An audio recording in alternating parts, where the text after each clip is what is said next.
These impossible dictates come at us from all over the place. Let's take a look at a few of them. Be nice. We hear all the time as women that one of the ways that we are, specifically gifted when it comes to the workplace is that we're nice, we're kind, we're empathic, we're good team players, we believe in collaboration. It's funny because I'm actually not a good team player. I mean, totally don't play nice with others. I'm like a born entrepreneur and solo creative. So we're supposed to be nice, but not too nice. You'll get stepped on, you'll get walked over. On the other hand, you're supposed to be fierce. Be so fierce, go get what you want. But not too fierce. You could just be just fierce enough to not make anybody uncomfortable. That would be great. Be safe is this. At which point we're supposed to magically morph into this unbelievably doting, loving, kind partner. Tricky. Very tricky.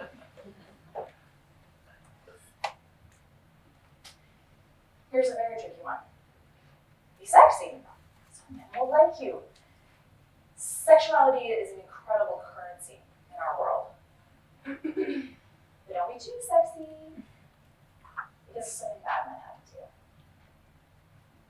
So how the heck are we supposed to navigate all of this? It can feel a lot of the time like that moment that you just had when you were acting things out and then you all kind of just froze and went like this. We can feel stuck. We can feel paralyzed. We can feel frustrated. We sometimes feel like we just go blank. So where do these beliefs, these dictates come from?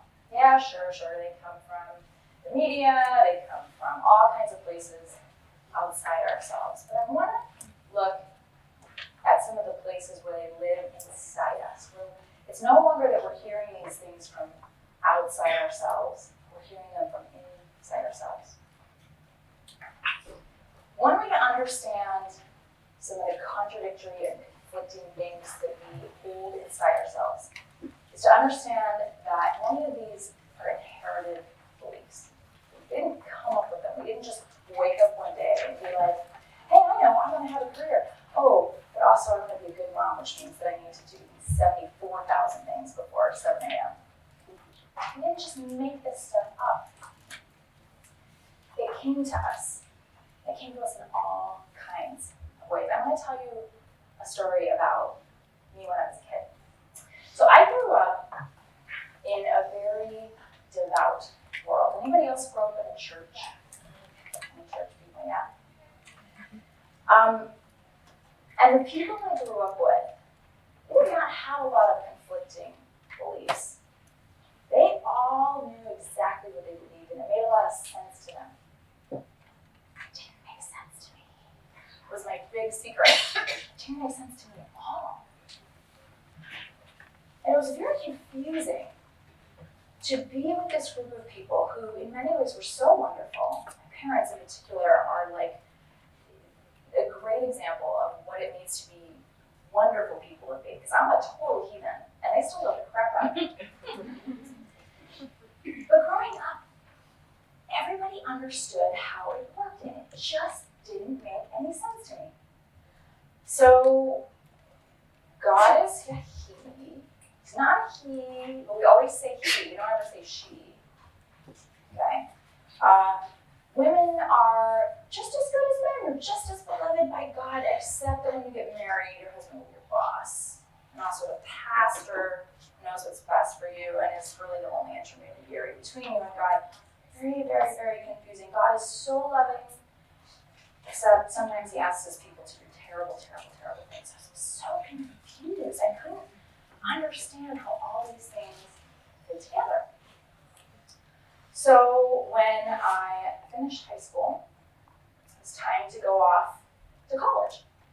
And the choice came down to this wonderful Christian institution, which was clearly the correct choice, or this other place that I secretly, scandalously wanted to go. It was called Bryn Mawr college. And to give you an idea of the community that I grew up in, one of the pastors actually sat me down and said, now listen, Anna, I heard that you're considering going to Bryn Mawr, and I just have to warn you, it's a very dangerous place.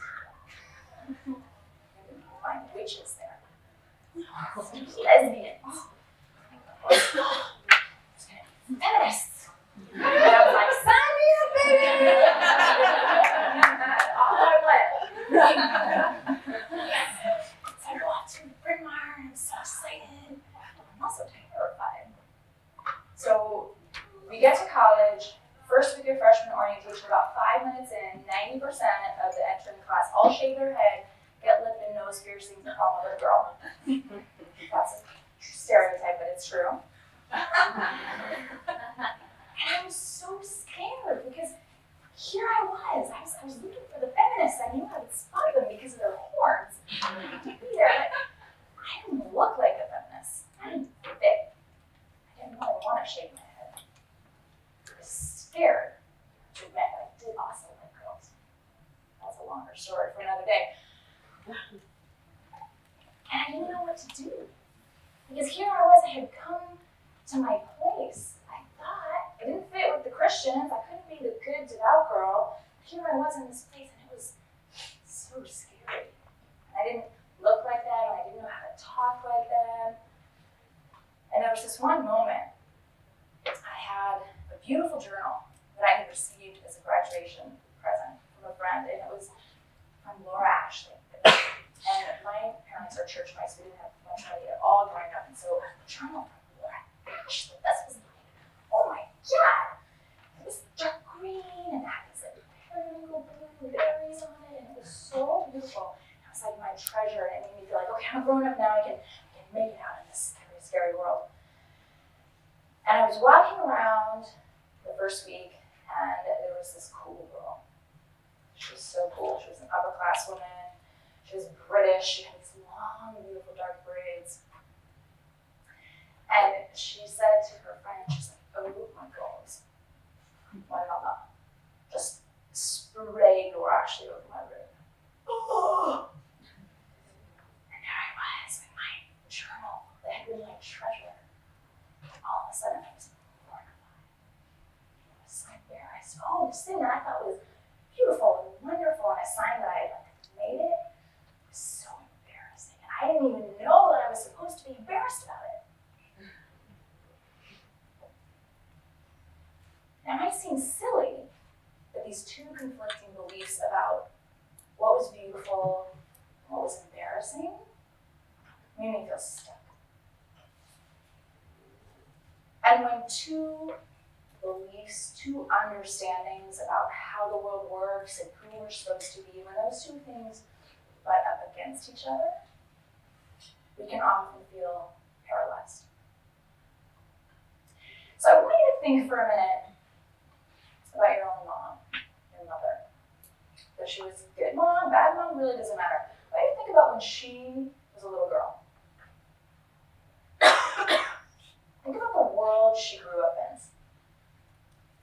Think about what she learned at school, from her family, from the movies that were playing then. Think about the world she grew up in. What beliefs or conclusions might she have made about the best way to move through the world? To be safe, to be okay, to get what she wanted. And think about her mother, and her mother, and her mother, and her mother, and her mother. And think for a second about the fact that in terms of history, the last, say, 100 years are like a tiny little blink of an eyelash. And we wonder sometimes why it feels so confusing when we walk around in the world and we have all this stuff in our head. And we can feel like we're so crazy, like we're bouncing around between like, yes, I'm supposed to be a strong, empowered feminist. No, I should be a good wife and mother. Oh, now I'm going to go out and take the world by storm. Oh, God, just let me curl up and be safe and don't let anybody hurt me.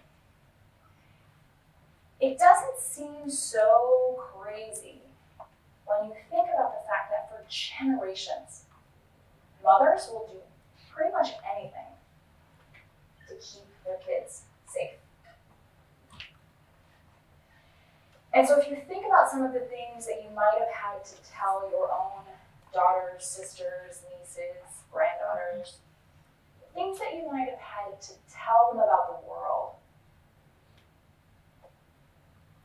it all starts to make a little bit more sense. You think about the fact that for eons, many women haven't had even basic human rights in lots of places. That's still the case.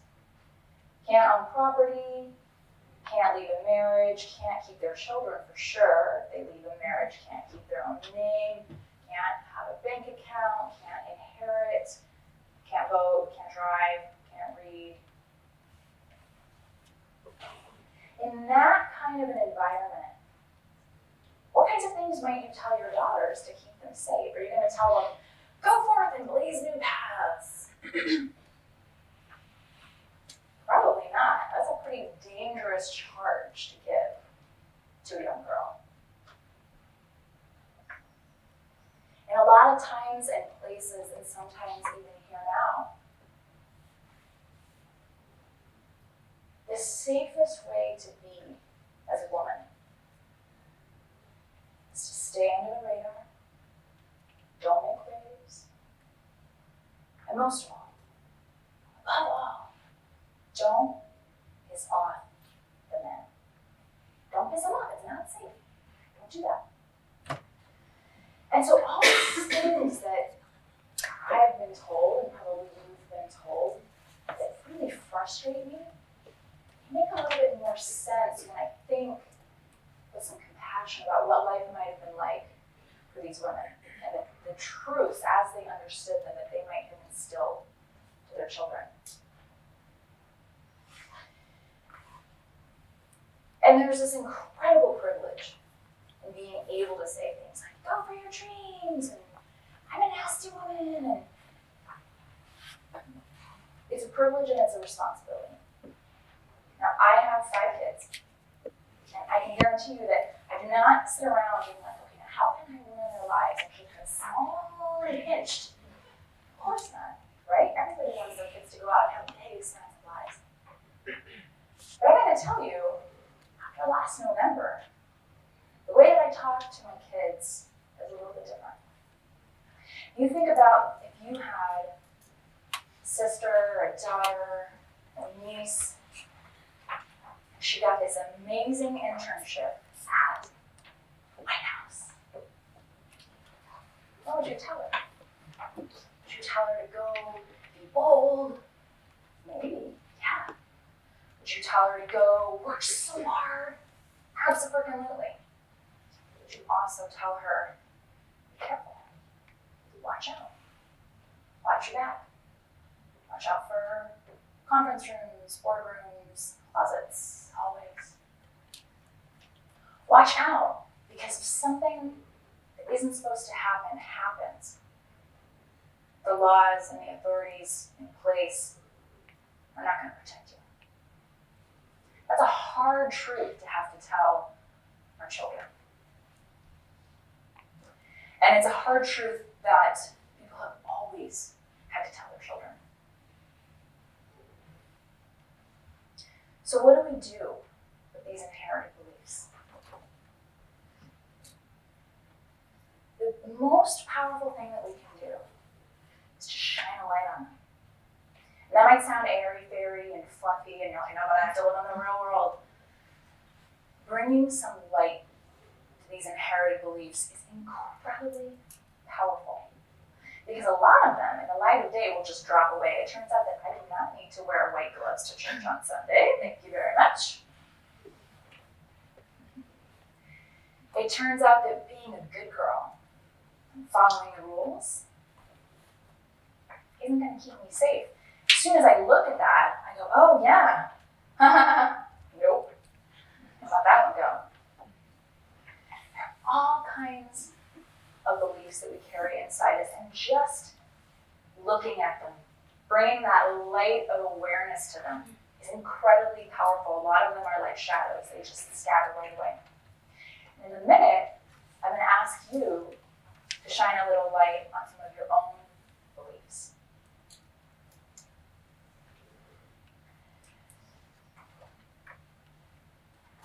place where we have things bumping up against each other inside ourselves is a place of paralysis.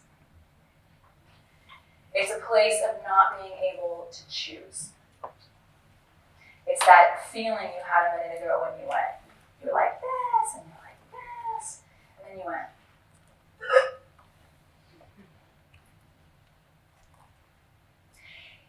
In one really small way, a lot of us experience this all the time. Time researchers have looked at the difference between the way that men experience time and the way that women experience time. They discovered a phenomenon called contaminated time.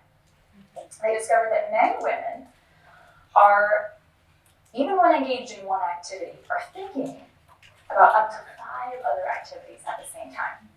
So this is why when you're sitting in an important meeting at work, you're like, oh crap, I forgot to make the cupcakes for the big sale, and oh, my children are going so fast, and crap, I really should be applying for that promotion. But then, when you're baking the cupcakes with your children, all you can think about is like, oh my gosh, I should be working on that report, and I should spearhead this initiative, and maybe I should do this, and you can start to feel a little bit crazy. It's called contaminated time, and it ranks up there in terms of the uncomfortable, icky things that we can experience. The opposite of contaminated time is a state called flow. There's a wonderful researcher who wrote a whole book about this. I'm not going to say his name because I will butcher it. But flow is a state of being where you're so immersed in what you're doing, whether you're working or you're playing or you're having a conversation with someone, or you're just out in nature. You're so immersed in that experience, you actually forget about yourself. You forget who you are and what you're doing, and you lose complete track of contaminated time, or of time. It's the opposite of contaminated time. When you're in flow, that's when your best creative ideas come. It's when you have breakthroughs and epiphanies. It's when you can bring incredible problem-solving skills to challenges, and suddenly solutions appear. What researchers have found is that many, many women, even professional, creative women, never get into the brain state of flow. This is a problem because that's where all of our good ideas come from. That's when we're at our best. That's when we're on fire. When we're spending so much time in contaminated time, where we're doing one thing, but we're feeling guilty about it, or we're thinking, oh my gosh, I'm doing this thing, but I could be doing these 7 other things instead, and maybe I should be doing them instead. We limit ourselves. We limit ourselves as individuals, and I think that as a collective, we limit ourselves. So this is why I care. This is why it matters to me.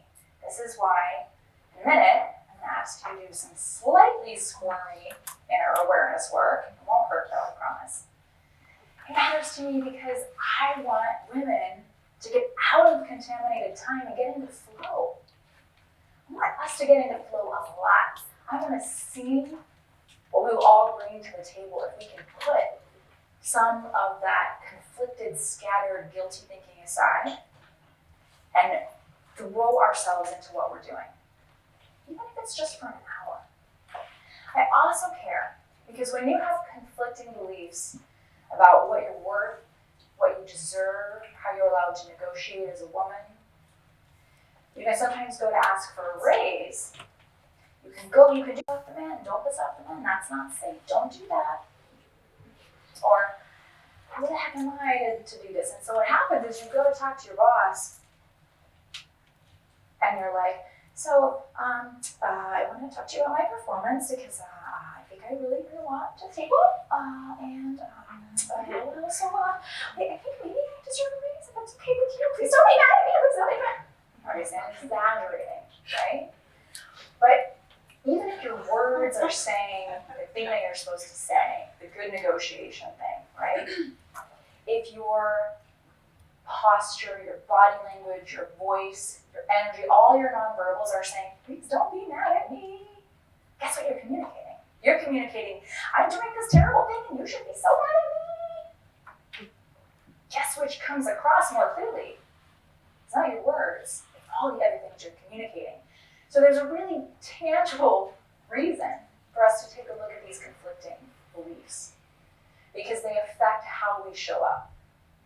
They affect what we project. We're talking a lot this weekend about what we can do our part. I was talking with Emma, one of the panelists, after the panel last night, and we were talking about how there's sort of two aspects to all of this. There's what we can do ourselves, and then there's the system. There's all the stuff that's already in place. There's the systemic, structural side of things. But I tell you what, if we are going to change that systemic stuff, we're going to have to be the ones who are going to change it. It's not like someone out there who's like, you're right, this is broken, let me fix it for you. We are the ones. We're going to have to do it. So here's where we're going to start. Grab your books, your notebooks, your journals.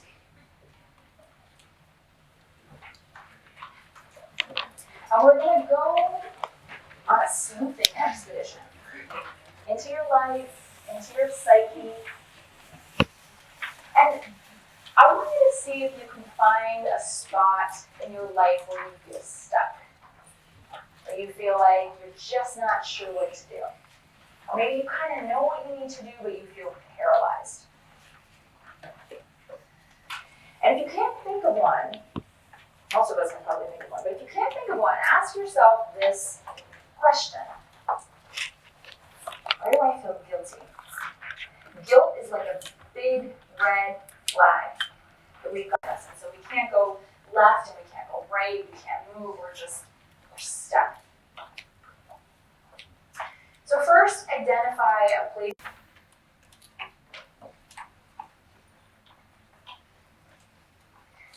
And if you're like, well, I'm not stuck anywhere, great. Ask yourself, well, where do I to anybody? I'm not going to ask you to share this with the person next to you. You can write it down in code if you want.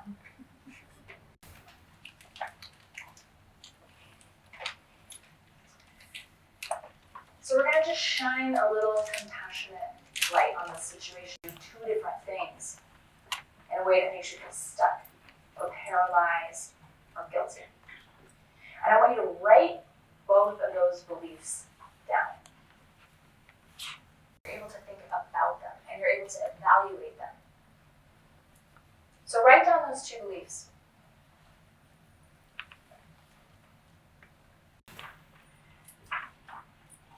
This might seem basic or stupid, but the truth is, if you go around asking yourself, oh wait, what am I acting so much of the time? It's because they have something in them that says, you're allowed to be successful. I'm trying to keep you safe. So sometimes we don't know what we believe. It's confusing, life is complicated, I don't know. So ask yourself this, what is the belief that you would want to pass on to your daughter, your sister, your niece, your granddaughter, all the women who are going to come after you? That will often put it in a really clear light.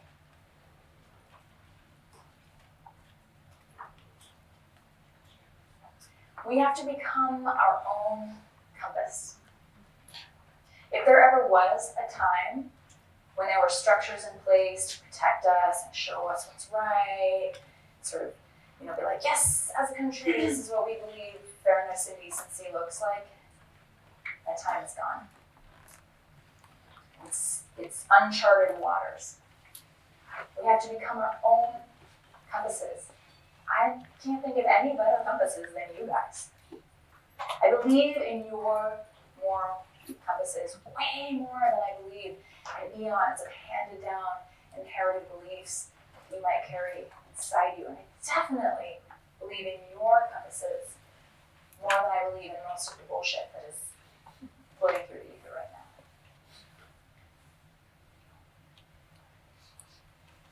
If we're going to change those big systems, if we're going to make this world a more just place, it has to be us. It's going to have to be us. We are the leaders we've been waiting for.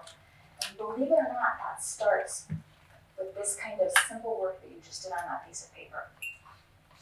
Noticing what are the things that I carry inside myself, where do they contradict each other, where am I conflicted, and deciding, okay, well, this is what I actually believe, this is what I actually would want to leave as a legacy for all the women who are going to come after me.